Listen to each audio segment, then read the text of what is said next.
Halo guys, balik meneh karo aku Heri di channel Heri Review tentunya. Oke guys, seperti janji saya yang kemarin, saya akan mereview lengkap tentang kamera DJI Osmo Action 3 ini ya teman-teman ya. Jadi video kali ini mungkin akan sangat panjang, nggak sangat sih, cuman akan sedikit lebih panjang dari video yang kemarin. Jadi video kali ini saya akan mereview lengkap dari apa aja part-part yang didapat dari kamera ini. Jadi dari fitur-fiturnya apa aja, keunggulannya apa aja, terus kelemahannya apa aja, dan pokoknya insya Allah lengkap. Nanti kalau ada yang kurang bisa kalian tambahin juga ya teman-teman ya. Tapi semoga aja video yang saya berikan ini lengkap ya teman-teman ya. Oke, langsung aja teman-teman, kita mulai dari bagian depan. Oh, guys, intro sih jebret, mantap.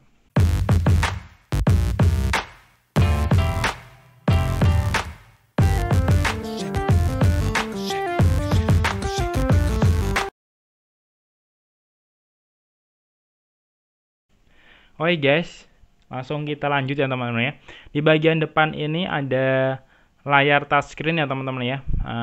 Layar touchscreen yang ada di DJI Osmo Action 3 ini berukuran 2,25 inci teman-teman. Beda dari yang sebelumnya, yang DJI Osmo 2 itu 1,76 inci kalau nggak salah teman-teman, saya lupa. Terus yang di bagian depan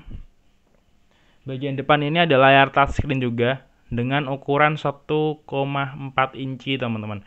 Jadi ini bisa dipakai untuk full screen, bisa juga untuk mode landscape. Nanti akan saya tunjukkan ke teman-teman juga. Terus untuk bagian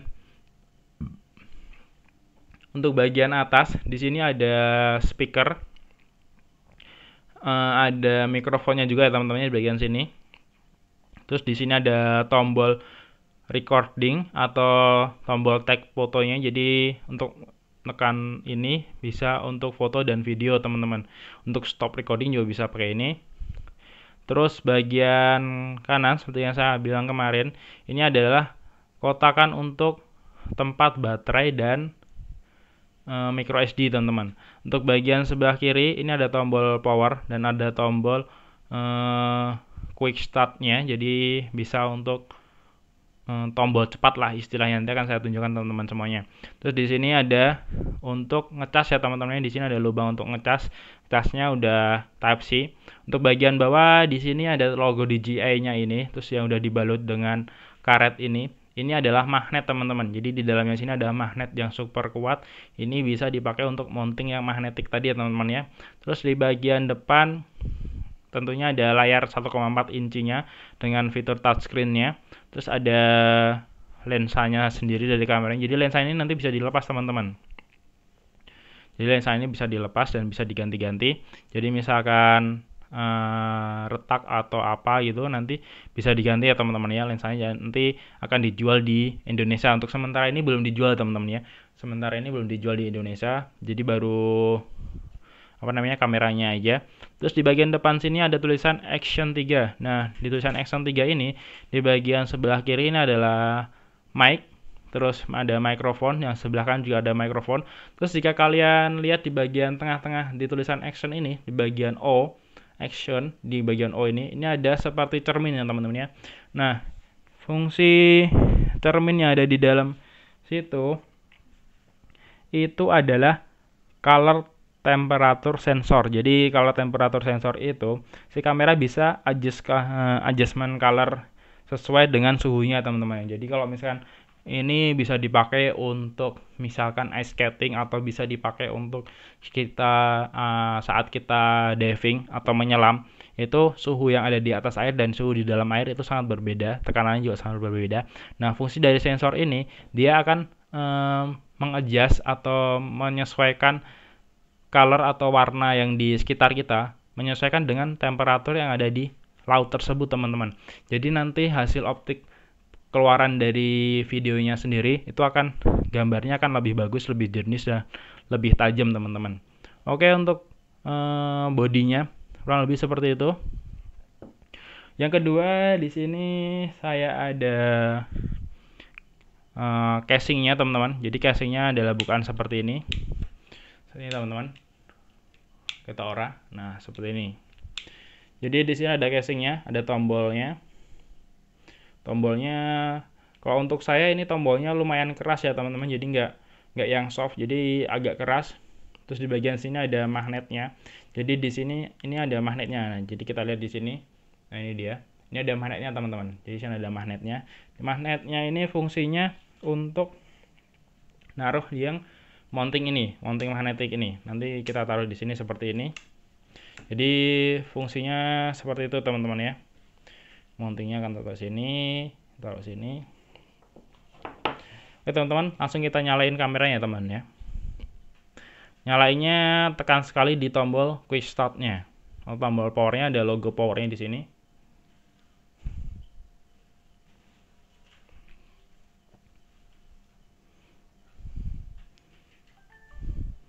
Oke, ini udah nyala. Saya akan setting sebentar.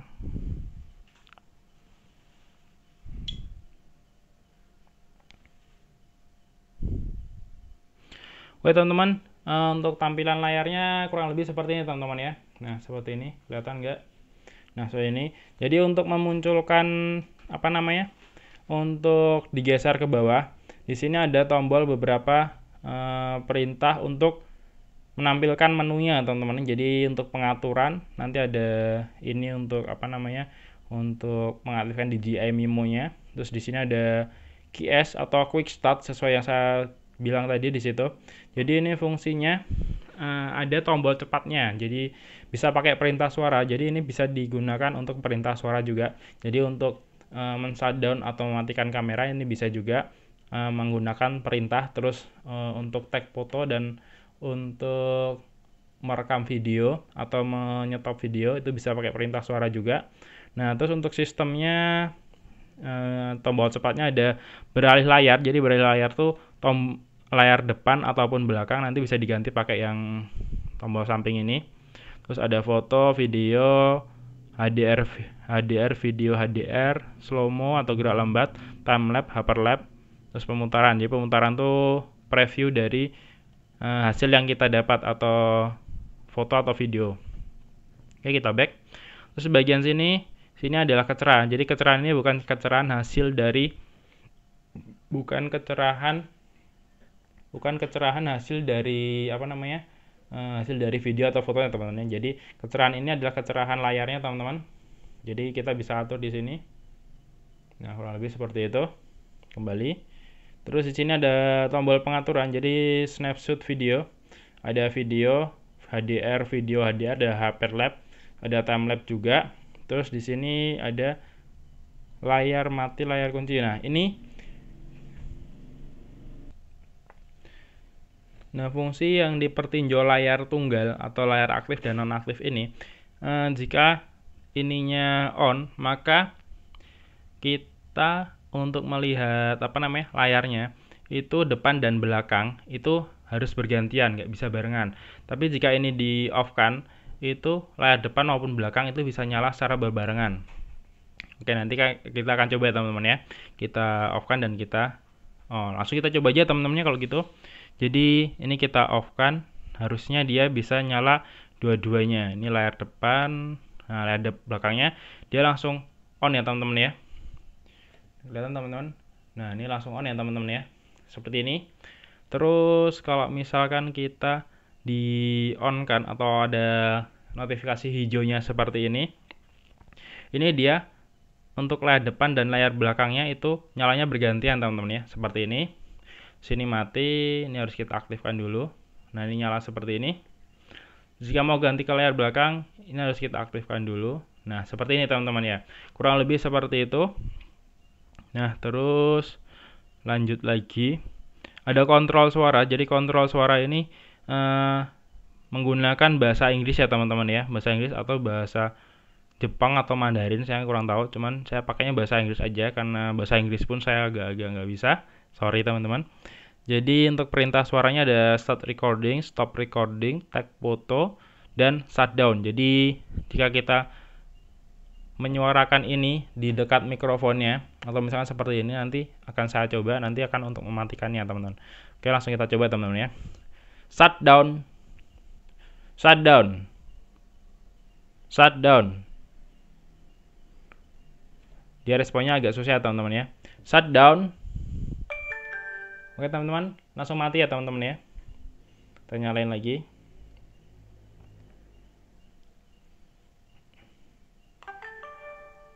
Oke, kita coba start recording. Start recording. Oke teman-teman, jadi ini udah mulai merekam ya teman-teman ya. Ada detikan angkanya di sini. Stop recording. Nah, jadi tanpa kita menyentuh bagian sini, dia akan otomatis merekam dan menyetop video. Oke, kita coba yang take foto. Take foto. Jadi otomatis dia akan mengambil gambar ya teman-teman ya. Take foto. Kedengaran teman-teman suaranya? Take foto. Nah, seperti itu teman-teman ya. Jadi fungsi yang perintah suara tadi seperti itu. Terus lanjut lagi ke mode selam atau scuba. Jadi di sini mode selam atau scuba ini bisa lebih dari 14 meter kedalaman teman-teman. Jadi untuk menyelam ini diaktifkan dulu. Nah, nanti baru kalian pakai untuk berenang supaya kameranya lebih aman lagi teman-teman. Terus di sini ada sambungan OTG. Jadi sambungan OTG ini nanti bisa kita gunakan dengan dengan kabel yang Type-C to Type-C. Jadi kita bisa pakai ini untuk memindahkan file yang dari kamera ke handphone ya teman-teman ya. Oke, kita main dulu. Terus di sini ada koneksi nirkabel. Jadi koneksi nirkabel ini bisa digunakan untuk WiFi. Jadi bisa memindahkan gambarnya melalui WiFi ya teman-teman ya. Dan bisa juga digunakan untuk mengaktifkan aplikasi DJI Mimo yang ada di smartphone kalian. Bisa di Android maupun di Apple ya teman-teman ya. Untuk suara di sini adalah suara untuk speakernya ini teman-teman ya. Jadi ada medium, tinggi, rendah, dan bisu. Bisu ini tidak ada suaranya. Jadi sini pakai tinggi aja supaya nanti untuk mereviewnya teman-teman bisa mendengarkannya. Terus untuk kisi-kisi ini untuk untuk menampilkan kotakan saat kita mengambil gambar atau video supaya ada balancing tentang fotonya atau videonya. Jadi nggak miring-miring teman-teman ya. Tapi saya rasa itu nggak perlu. Terus anti kedip, jadi ada anti kedip, terus ada manajemen penamaan juga. Terus ada layar mati. Apa ini? Layar mati atau mulai merekam. Terus ada daya mati otomatis. Daya mati otomatis itu untuk menghemat baterainya teman-teman ya. Di sini ada 30 detik, 1 menit, 2 menit, 5 menit. Untuk paling lamanya 30 menit layarnya akan mati sendiri jika tidak digunakan teman-teman. Nah, untuk LED, ini LED-nya ada dua, satu di depan dan satu di belakang sini teman-teman ya. Ini kalau di off kan, otomatis LED-nya akan mati. Dan kalau di on kan, otomatis layar lampu hijaunya di sini akan nyala ya teman-teman ya. Oke, lanjut lagi. Ada horizon kalibrasi. Jadi ini tuh nanti digunakan pada saat fitur horizon steady dan horizon balancing yang 45 derajat. Nanti akan saya jelaskan juga. Nanti kita pakai horizon kalibrasi. Jadi ini supaya gambarnya pas diposisikan begini, itu nanti tidak miring-miring. Karena di dalamnya ini udah ada semacam kayak gimbal elektroniknya. Jadi nanti videonya akan sangat stabil ya teman-teman ya. Nah, itu kalibrasi supaya gambarnya nanti tidak miring. Untuk di sini lanjutkan live stream terakhir. Jadi ini bisa menyimpan live stream terakhir kita ya teman-teman ya. Untuk bahasanya kita pakai bahasa Indonesia. Tanggal dan waktunya bisa kita setting untuk format. Nah, di sini ada memorinya teman-teman ya. Ada berapa giga dan sudah terpakai berapa giga. Ada reset pabrik, info perangkat dan info kepatuhan. Oke teman-teman, seperti itu. Terus di sini ini ada kunci otomatis layarnya. Jadi meskipun diginikan, itu tampilannya tidak akan berubah. Ya teman-teman, seperti ini. Jika kita nonaktifkan, jadi ginikan, otomatis dia akan berubah. Nah, kalau landscape, potret. Untuk layar untuk kunci ini ada untuk kunci layarnya. Terus di sini untuk mengaktifkan kontrol suara yang shutdown, take photo, take picture, dan start recording dan stop recording tadi. Tinggal dipencet gini. Kalau warnanya kuning berarti dia udah aktif, teman-teman.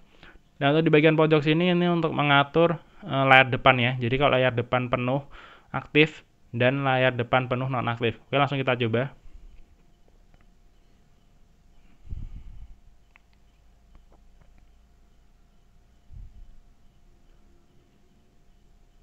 Nah, ini kayak yang mode layar penuh ya, teman-teman ya.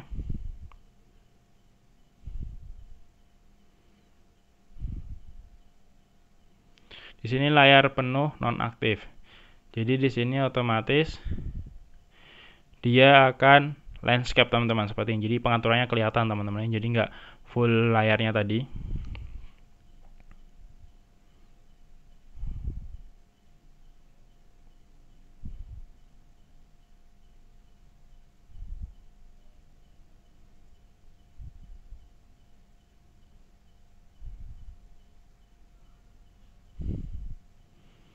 Oke, teman-teman, lanjut. Jika kita geser dari dari kanan ke kiri seperti ini akan menampilkan modenya, mode foto, video, HDR, gerak lambat, dan hyperlapse, slow motion, hyperlapse, HDR, video, dan foto ya, teman-teman ya. Akan menampilkan seperti itu. Dan jika kita tarik dari bawah ke atas seperti ini akan menampilkan spek rasio aspek dari kamera ini, teman-teman. Jadi seperti ini. Ada 4:3. 4:3 itu seperti ini hasilnya. Terus ada 16:9, itu seperti ini, teman-teman.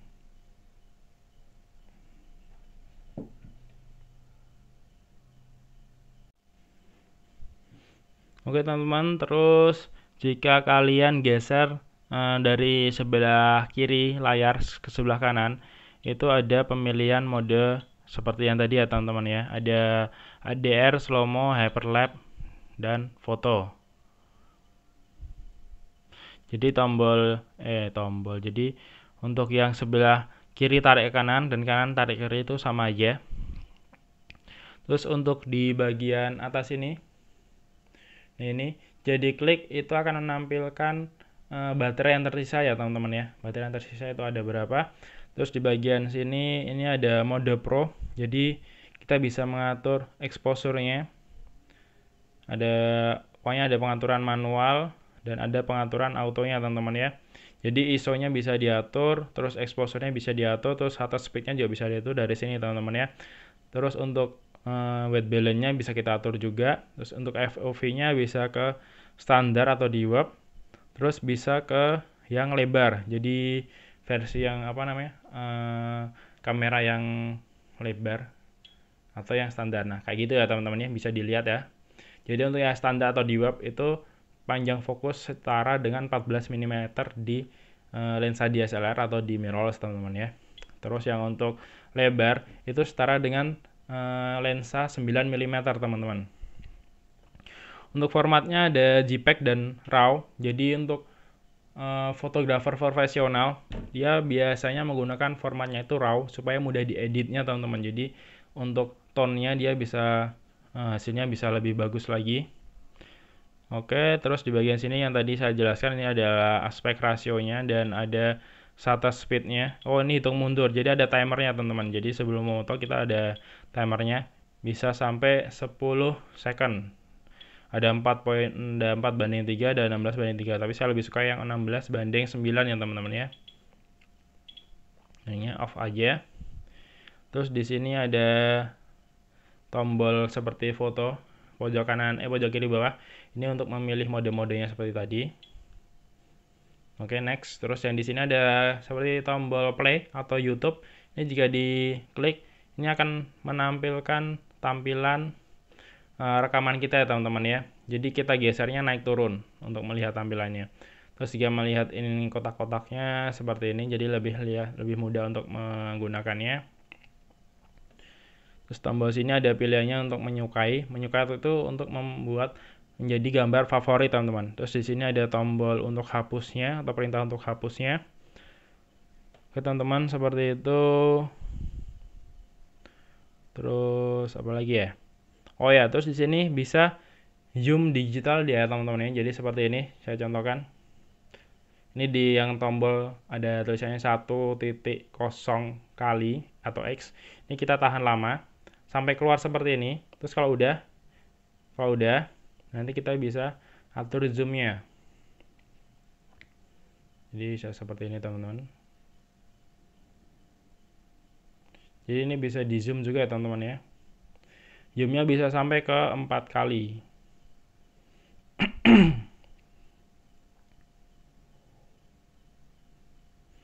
Oke, seperti itu. Terus kita ganti ke mode video ya teman-teman ya.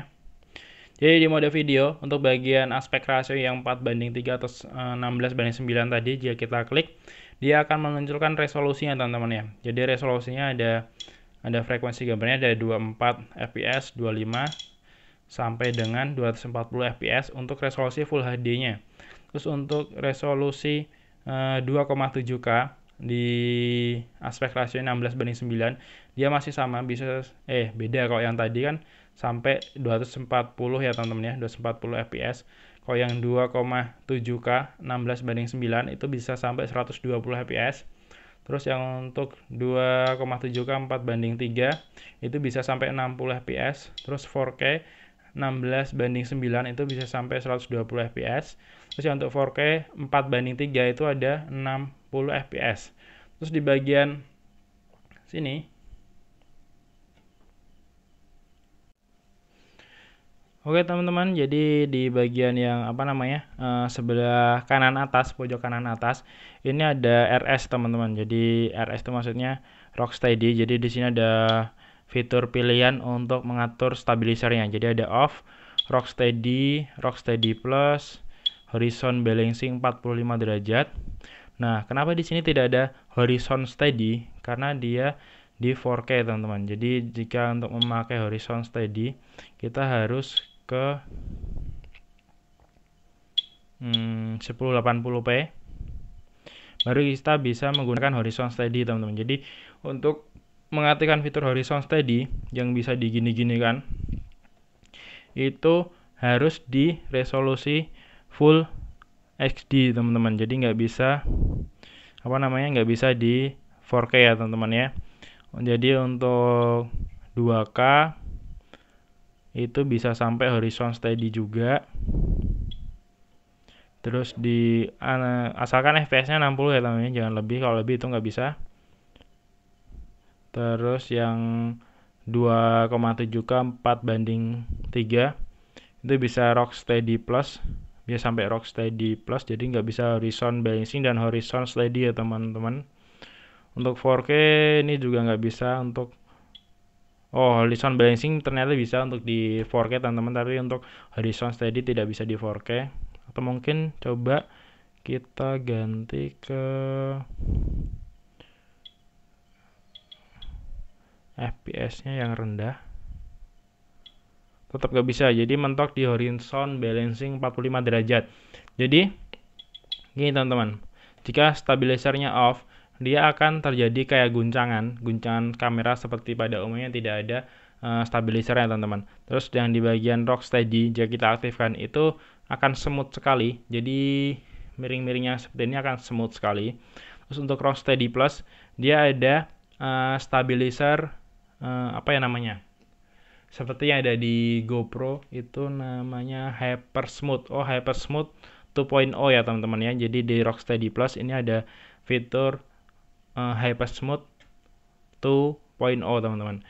Terus yang di horizon balancing atau horizon steady 45 derajat itu jika kita miringkan kameranya seperti ini selama posisinya masih 45 derajat itu masih bisa lurus ya teman-teman ya. Jadi ini teman-teman, jadi mejanya masih lurus, nggak miring-miring, nggak ikut miring-miring seperti videonya. Tapi jika kita miringkan lebih dari 45 derajat, otomatis dia akan menjadi potret ya teman-teman ya. Jadi akan jadi potret secara otomatis seperti itu. Terus yang untuk kita akan coba yang horizon steady. Nah, jadi horizon steady ini meskipun kameranya kita putar-putar, itu hasilnya akan tetap stabil seperti ini teman-teman ya. Jadi akan tetap stabil seperti ini. Dengan catatan kita harus merekamnya dulu teman-teman. Start recording. Start recording. Wah, rada angel. Langsung wae pencet dhuwur. Oke teman-teman, jadi seperti ini. Jadi meskipun kita bolak-balikan kameranya seperti ini, jadi ini posisinya kameranya di dalamnya itu akan tetap stabil pada posisi biasanya teman-teman. Jadi tidak ikut berputar ya teman-teman ya. Ini seperti itu. Nah, horizon steady itu seperti itu teman-teman. Jadi hasilnya seperti ini. Ini tadi posisi kameranya kan saya putar-putar teman-teman ya. Tapi hasilnya tetap stabil seperti ini, tidak berubah. Oke, mantap, jos. Ini adalah salah satu fitur unggulan dari DJI Osmo Action 3 ya teman-teman ya.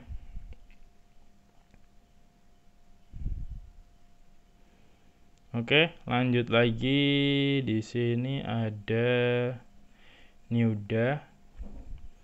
Kayaknya udah semua ya teman-teman ya.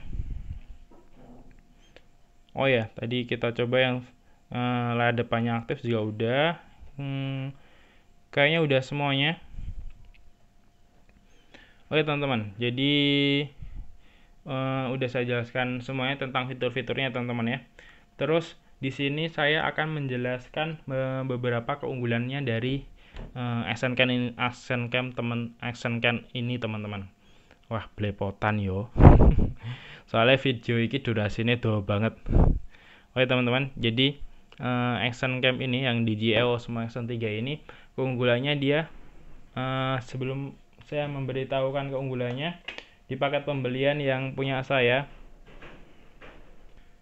yang standar combo itu include-nya ada casingnya ini, terus ada kabelnya, terus ada magnetic case-nya ini, terus dapat kayak bautnya ini, terus sama baterai satu sama kameranya sendiri teman-teman ya. Terus jika kalian membeli yang yang adventure combo, itu kalian mendapatkan ini satu, kabel satu, ini 2 buah, ini 2 buah juga. Nah, terus kalian juga akan mendapatkan 3 baterai, dan 3 baterai itu plus housing baterainya sendiri. Jadi kalian bisa mengecas 3 baterai secara bersamaan, jadi kayak desktop charging gitu. Nah, terus kalian juga bisa gunakan itu untuk mengecas kameranya ini juga. Dan nanti ada colokannya ini, colokin dari baterai case-nya, masukin ke sini, itu juga bisa. Terus ini ngecasnya bisa juga pakai power bank juga bisa ya teman-teman ya. Teman-teman seperti itu. Terus lagi ya, untuk baterainya di sini dijelaskan dari DJI-nya sendiri.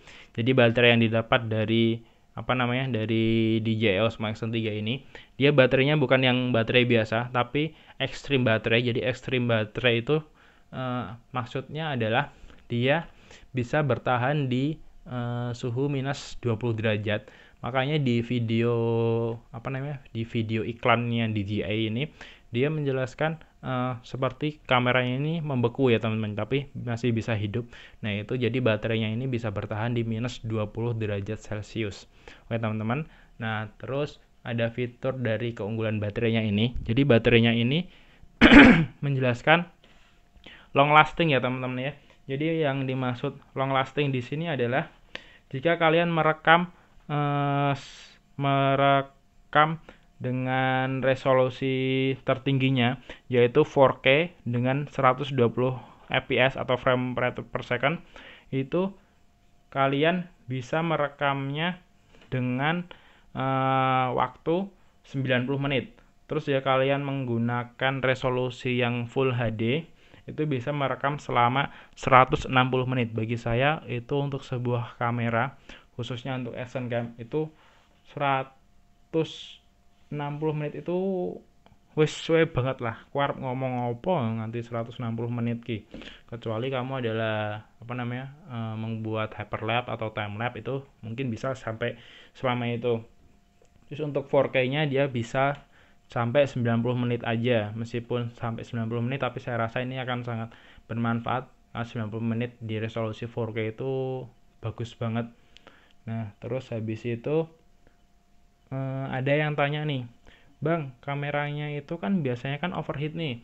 Untuk kamera DJI Osmo Action 3 ini apakah dia bisa overheat juga? Bisa. Jadi semua kamera itu bisa overheat. Cuman untuk overheatnya kita bisa mengakalinya. Jadi supaya tidak overheat itu adalah caranya kita pakai FPS-nya rendah teman-teman. Jadi di kisaran jika untuk ngevlog biasa atau misalkan untuk apa namanya untuk mereaction atau bikin video-video seperti ini, video review, itu bisa pakai ke FPS yang 25 frame rate per second aja. Ya, itu bisa mengurangi untuk overheatnya. Jadi dipakai selama 1080p 160 menit itu tidak akan overheat teman-teman. Jadi sampai baterainya mati itu tidak akan overheat jika FPS-nya rendah. Tapi jika FPS-nya tinggi dan kalian gunakan di cuaca panas atau di suhu ruangan yang panas, itu akan mudah overheat juga. Sama seperti kamera-kamera pada umumnya teman-teman. Jadi nggak mungkin kalau nggak overheat. Jadi semua kamera itu bisa overheat. Cuman kita biasa mengakalinya dan bisa menyiasatinya. Cuman sejauh ini selama saya menggunakan ini, saya kemarin rekam di Full HD, full ngerekam terus, itu bisa sampai 180 sampai 190 menit teman-teman. Dan itu tidak terjadi overheat sama sekali. Tapi saya merekamnya bukan di bawah sinar matahari yang terik ya teman-teman. Jadi saya merekamnya di dalam ruangan tanpa AC. Jadi suhunya sekitaran 26-27 derajat Celcius ya teman-teman ya. Dan itu tidak overheat selama sampai baterainya ini habis, itu tidak overheat teman-teman. Terus untuk 4K-nya saya kemarin bisa sampai hampir 110 menit, itu juga tidak overheat. Tapi di sini saya pakai FPS-nya yang 25 fps. Jadi kalau teman-teman mungkin bisa menggunakan FPS-nya itu sesuai dengan kebutuhan teman-teman semuanya teman-teman. Jadi kalian bisa menggunakannya itu sesuai kebutuhan teman-teman. Jadi misalkan kalian menggunakan downhill dari atas sampai bawah itu nggak mungkin butuhkan waktu sekitar 90 menit. Itu saya rasa nggak mungkin teman-teman. Jadi kalian bisa menggunakan FPS tinggi itu nggak masalah, tidak akan overheat. Terus jika kalian menggunakan untuk downhill atau skating itu bisa menggunakan FPS tinggi itu nggak masalah. Terus untuk vlogging, untuk motovlog, terus untuk food vlogger, nah itu mungkin kalian gunakan FPS-nya rendah aja sekitar 25 fps atau mentok di 60 fps aja, itu nggak masalah teman-teman, karena hasil gambarnya masih tajam, masih bagus, dan kualitasnya masih sangat oke sekali. Oke teman-teman, lanjut lagi di bagian layarnya ini teman-teman. Di bagian layarnya ini, baik yang di depan maupun di belakang, itu sudah memiliki hydrophobic. Nah, hydrophobic itu apa teman-teman? Jadi hydrophobic itu dia jika terkena air, itu biasanya layar handphone atau layar kamera yang touchscreen itu jika terkena air, jika kita tekan-tekan tombolnya seperti ini atau kita geser-geser layarnya, itu tombolnya akan mengacau. Jadi kayak gerak sana, gerak sini, gerak sana, gerak sini kayak gitu. Nah, fungsi dari lapisan hydrophobicnya ini, dia akan mengunci sentuhan-sentuhan dari kita.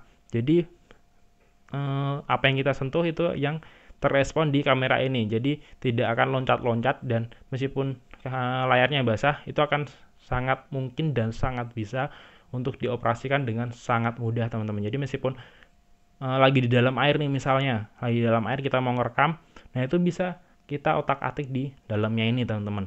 Jadi tidak akan mempengaruhi ke hasil untuk kameranya ini. Terus di bagian lensanya ini, untuk di bagian lensanya ini juga ada lapisan lapisan coating untuk meminimalisir air yang menetes di sini. Jadi misalkan gini teman-teman, teman-teman ada yang tahu daun talas ya teman-teman ya. Jadi daun talas itu jika disiram pakai air, itu daun talasnya itu akan mengalir, jadi tidak membasahi ke lensa. Tidak akan membasahi ke daun talasnya itu. Nah, sama seperti lensa ini dilindungin dengan coating seperti halnya daun talas. Jadi jika kalian masukin ke air seperti ini, misalkan ini ada air, kita masukin seperti ini, kita taruh ke atas lagi seperti ini otomatis bagian sini ini tidak akan ada bintik-bintik airnya. Jadi airnya akan langsung merosot, bablas kayak gitu. Nah, seperti pada pada coatingan biasanya. Jadi kayak lapisan seperti pada biasanya, hindari untuk mengelap bagian sini, bagian layar maupun bagian lensanya ini menggunakan cairan ataupun alkohol pembersih lensa seperti yang digunakan pada saat membersihkan lensa DSLR ataupun untuk membersihkan sensor DSLR. Nah, itu jangan digunakan kepada layar maupun lensa ini, teman-teman ya. Karena itu akan menghilangkan coatingan atau akan menghilangkan lapisan yang ada di layar maupun di lensa ini. Dan nanti bukanlah hal yang tidak mungkin jika lapisannya ini akan hilang. Jadi jika kalian melihat lapisan di sini, jadi jika kalian melihat bagian sini atau bagian layar kotor, cukup dilap pakai tisu aja atau cukup dilap pakai tisu basah. Maksudnya tisu yang dibasahin pakai air biasa, jangan tisu basah, kan tisu basah biasanya ada alkoholnya, jangan dipakai ya teman-teman ya. Jadi pakai tisu dibasahin atau kapas dibasahin terus dilap pelan-pelan aja, jangan ditekan, jadi diusapin aja supaya coatingannya ini awet, jadi tidak mudah rusak teman-teman ya. Terus di bagian sini ini ada mikrofonnya itu ada 3 teman-teman ya. Satu di sini ada 3 bagian, maksudnya ada satu di sini, 2 di bagian depan, dan 1 di bagian bawah sini. Untuk bagian bawah ini tidak kelihatan, tapi pihak DJI sendiri dia menyebutkan ada 3 sisi, yaitu bagian atas, bawah, dan bagian depan. Jadi saya rasa di sini, dan di sini teman-teman ya. Terus bagian sensornya seperti yang saya bilang tadi ada di bagian sini. Oke teman-teman, seperti itu. Untuk bodinya sendiri di sini kayaknya ini terbuatnya dari besi atau aluminium ya, saya kurang tahu juga. Terus ini dilapisin karet, jadi untuk pegangannya dia kuat ya. Untuk bobotnya sendiri ini lumayan berat kalau menurut saya, jadi bobotnya ini menurut saya lumayan berat. Untuk lebih berhati-hati lagi, gunakanlah case-nya ini, jadi supaya lebih aman jika terbentur atau jatuh itu aman, meskipun ini ada ada jaminan guncangan atau jatuh atau apa gitu. Ini DJI Osmo ini bisa menjamin jika kamera ini akan aman jika terkena air ataupun jatuh dari ketinggian berapa meter kayak gitu ya teman-teman ya. Tapi alangkah baiknya jika kalian menggunakan housingnya seperti ini supaya lebih aman lagi. Untuk tombol-tombolnya saya rasa tombolnya agak sedikit keras ya teman-teman ya. Jadi menurut saya tombolnya ini sedikit keras. Jadi tombolnya ini sedikit keras ya teman-teman ya, jadi tidak clicky. Tapi mungkin itu karena dia tanpa waterproof case pun dia akan bisa dipakai untuk menyelam.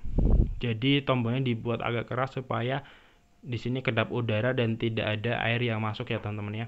Oke teman-teman, jadi cara menghidupkannya tadi seperti ini. Terus tadi saya nggak sengaja mencet ini, ternyata dia bisa merekam otomatis jika kita menekan tombol ini teman-teman ya. Kita coba sekali lagi. Oke teman-teman, jadi jika kita menekan tombol ini otomatis akan langsung merekam dan rekamannya akan langsung mulai. Dan jika kita tekan tombolnya yang bagian atas ini sekali lagi,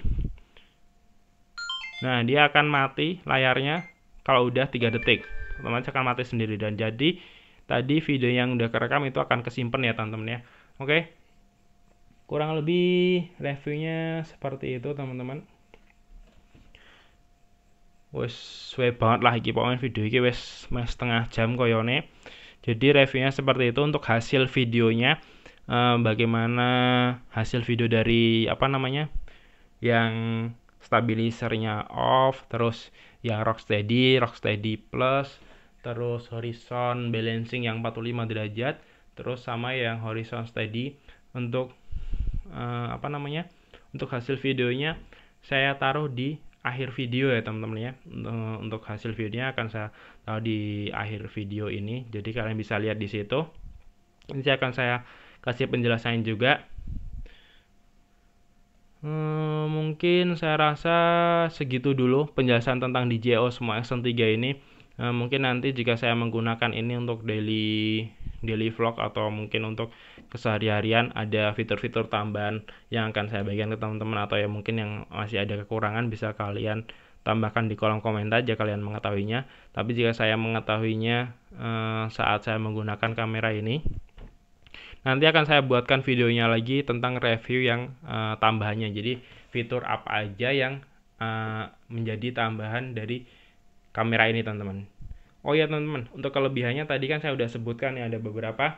Terus untuk kekurangannya menurut saya kurangnya itu ada di remote-nya. Jadi untuk GoPro Hero 11 sendiri dia mengeluarkan action cam-nya itu udah ada remote-nya, jadi bisa mengambil foto ataupun video dari jarak jauh menggunakan remote-nya itu sendiri. Dan untuk versi yang seperti B-Pro, Brica ataupun Akaso sendiri dia juga udah mengeluarkan remote controlnya sendiri untuk mengontrol fungsi dari kamera ini dari jarak jauh ya teman. Jadi tanpa menggunakan ini.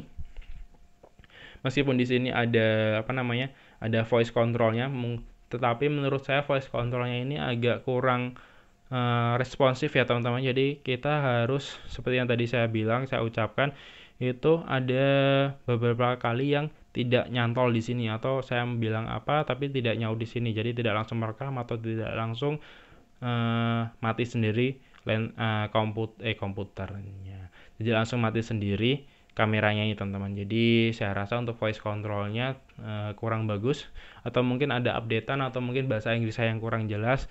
Itu bisa jadi juga.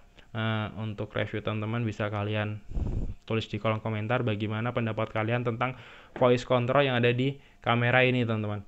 Terus untuk yang seperti tadi yang saya bilang, alangkah baiknya DJI ini memberikan remote control seperti yang ada di GoPro maupun di Akaso atau maupun di Brica ya teman-teman. Jadi supaya kamera ini akan lebih bagus lagi untuk kedepannya.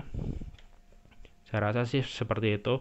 Kalau untuk selebihnya, kalau untuk hasil gambar, hasil video, hasil foto, saya rasa ini bagus sih.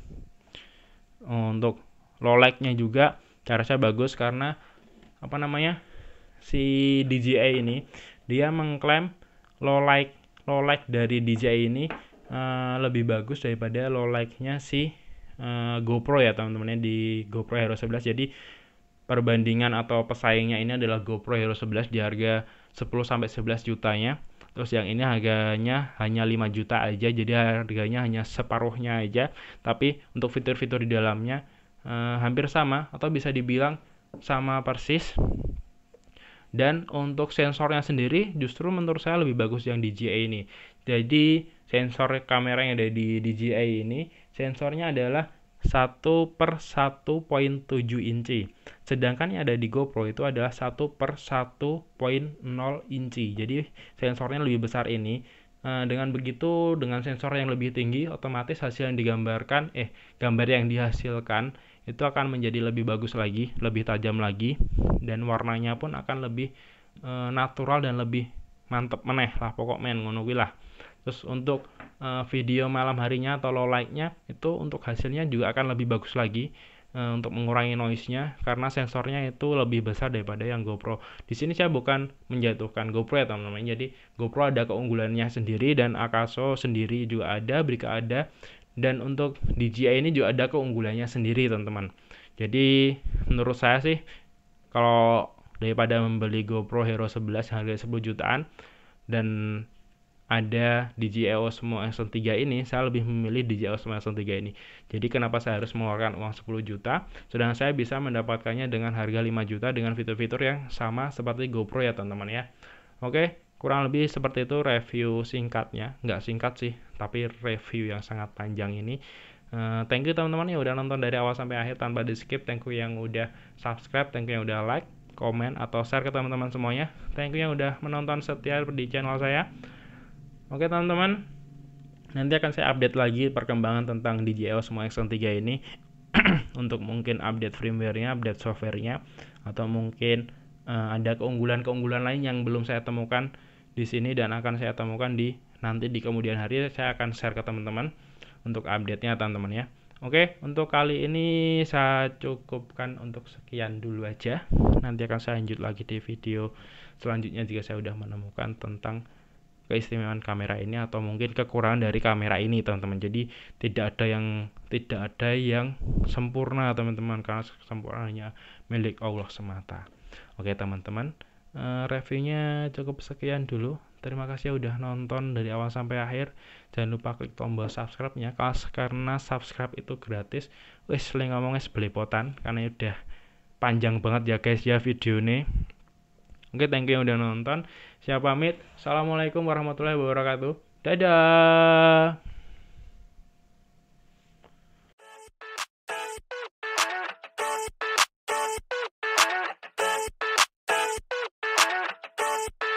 I never thought I'd feel like this.